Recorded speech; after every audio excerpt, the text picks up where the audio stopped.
Welcome to Unit 6 of EDSE 512. You will notice that this unit is 2 weeks long, so this is the due date you can see here on the left-hand side of this document. Our main focus will be several different parts of the IEP, cover pages, signature pages, but the really most important thing that we're looking at in this unit is present levels of performance. So you'll see that we have a PLAAFP activity, or a PLAFP activity, which I'll probably just start referring to as our unit activity because it's easier to say. You will want to make sure that you're completing this assignment before you move on. If you're somebody who likes to work ahead and you want to look at IEP Critique 1 or 2, you can see down below IEP Critique 3 in the next several units. Finish the PLAFP activity first, and that timeline is important just to make sure that we're all on the same page with content.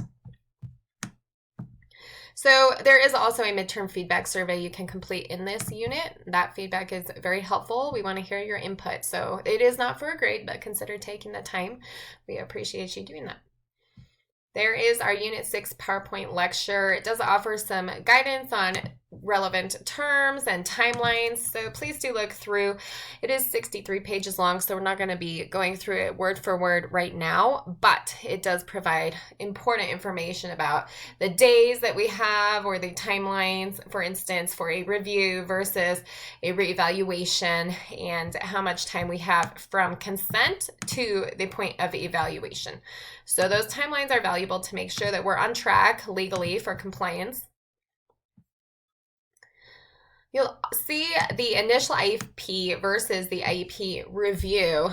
These are pretty similar. The difference would be that the initial IEP is the first IEP that a student has had since being determined eligible. So we're starting from scratch here with the document, really building it based on the needs that have been identified in the eligibility determination and in the evaluation that started this IEP process.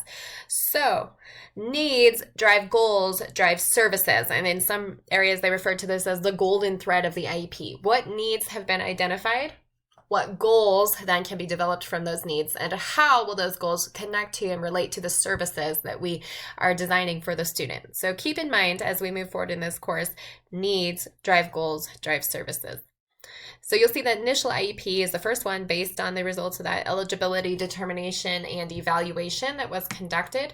The review has to happen at least once a year.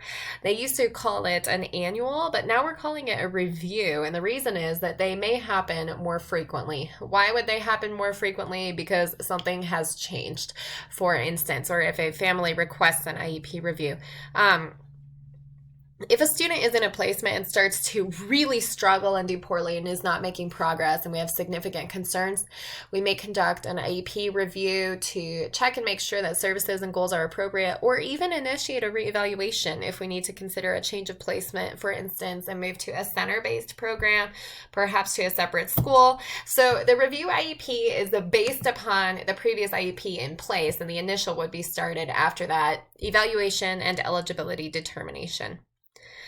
However, please do not simply copy and paste an IEP for a review if that's an annual review or whenever it's held. It's really important to write this from the ground up. And yeah, there may be things that are consistent, but it needs to be updated. That's really important. So even if the software that you're using allows you to start with a copy of the most recent IEP, please do update every section. That's just the best practice for the student and the family.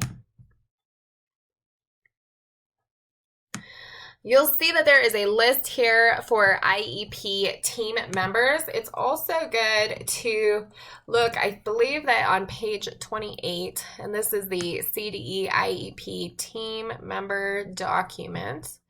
There we go. So this is a list, very beautiful, very important list. When you are creating a notice of meeting and scheduling an IEP meeting for who is required and who must be invited, and you can see the little codes here at the bottom for EIRO, and this would be each provider.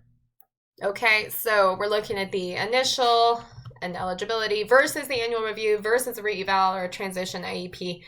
So essential versus required. You can read more down here at the bottom about what that means. And so those topics are important as we're creating that notice of meeting. Please do review through, and then IEP team members and responsibilities.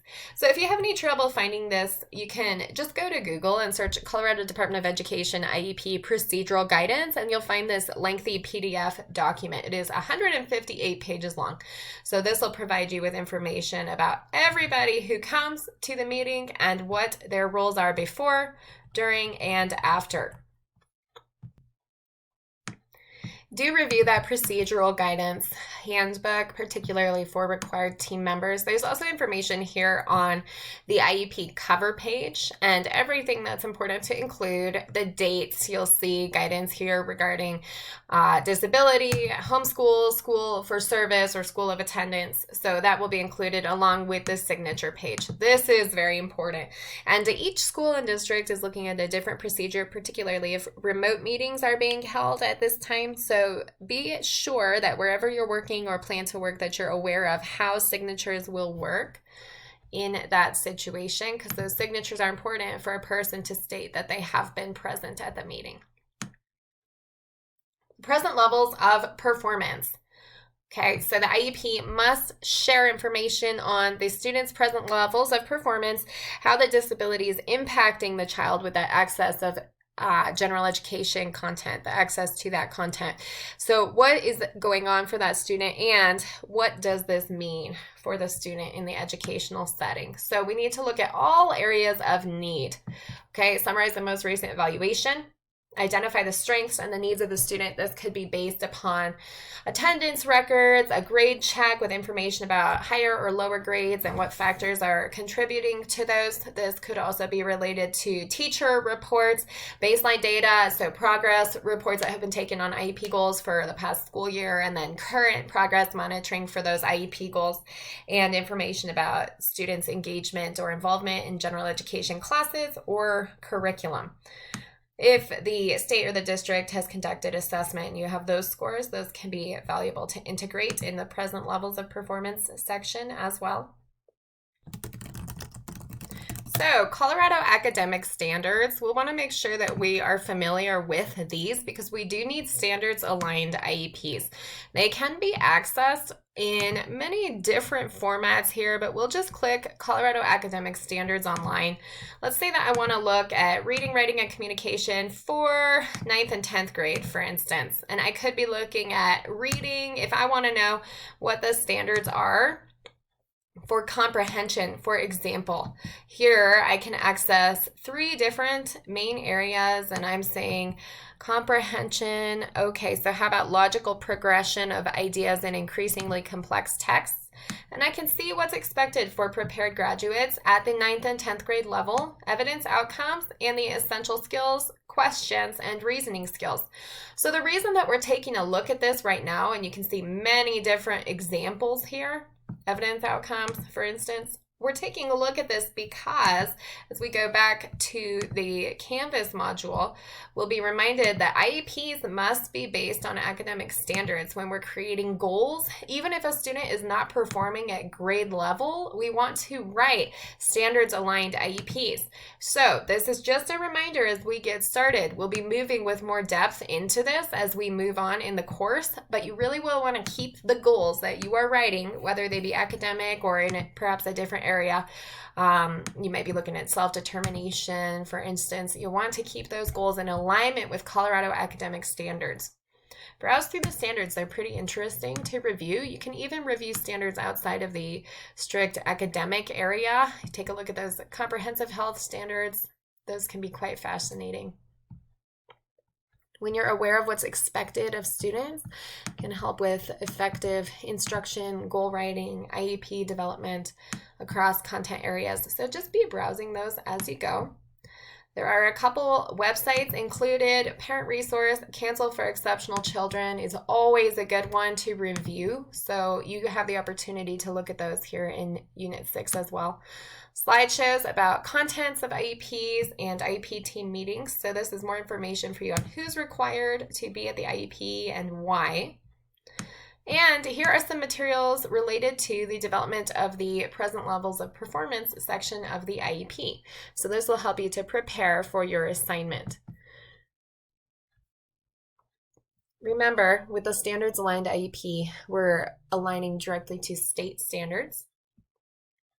So we're thinking about how the student is being supported in accessing general education content and curriculum at that person's grade level, and what standards are related to the work that they're doing to meet that student's needs, even if they're not on grade level at this time. What is being put into place, okay? So that's what present levels of performance is really addressing. What is the impact to the student? What does the student have in place to support that student in accessing content and curriculum? And what are the results of those measures? So what are the assessment results? What is the progress on the IEP goal in this area or that area? All of that should be worked into present levels of performance. Here is your activity. So writing the present levels may be challenging for most teachers is the statement here. Some may find it difficult. Do not copy and paste the evaluation report. Okay, that's a separate part of the IEP. You will be reviewing and summarizing it, but my recommendation, best practice, don't copy and paste the summary either. Write up what does a parent or family member or guardian or a future educational provider need to know about this child. What was most important or valuable from the most recent evaluation? Include it here. Write it up, summarize it, address all aspects of functioning that were addressed and relevant in the IEP evaluation that was conducted. Even if that most recent evaluation was 2 years ago, still put it in. Still important. Okay, so the activity is going to address this, and as mentioned here, there's information about how to write present levels of performance. You may work with a partner, but just let me know if you choose to do this. You can connect with somebody in the course if you're interested. So here's the case study to download. You can pull it up. Should come up for you as a Microsoft Word document. And when you download that case study, you'll want to read through it. You can see this is for a student named Ariana. Here's all the information given to you. You'll see that there's the most recent evaluation. It gives you some data from that evaluation for the student. Here's what the student is receiving right now. This is the most recent data for math. Okay, so that's information provided to you. You'll want to consider what in that case study should be included in the present levels section, and then put this all into your own words. Include a statement about the student's needs and the impact of the disability, and then you'll submit this, okay? So these documents all will be helpful for you. Please do review the rubric as always. That's important. Okay, and you'll see the form here. So just as you filled these in before, you'll be answering each of these questions. Please be comprehensive. Please avoid the acronyms. Please put it in language that a parent or family member can understand. And really think in a comprehensive manner about the whole child. So academically and whatever other areas might be relevant to identify what's going on with this person. Again, case studies offer limited information, but this is an opportunity for you to connect the dots as best you can to make the most of what you've been given within that case study. That's a good way to get started. So you can review this information on this assessment as well, and that'll help you to make interpretations as necessary. Okay, so that's our assignment for this unit. You'll see that you've got time. You're working on present levels. Here is the survey for feedback. So your input is very helpful. And again, please let me know if you've got questions. I'm here to help you on present levels. I know that it's a pretty significant section and it can be tricky with a case study, but all of you are doing great. Okay, so take your time, be in touch, and I look forward to our session.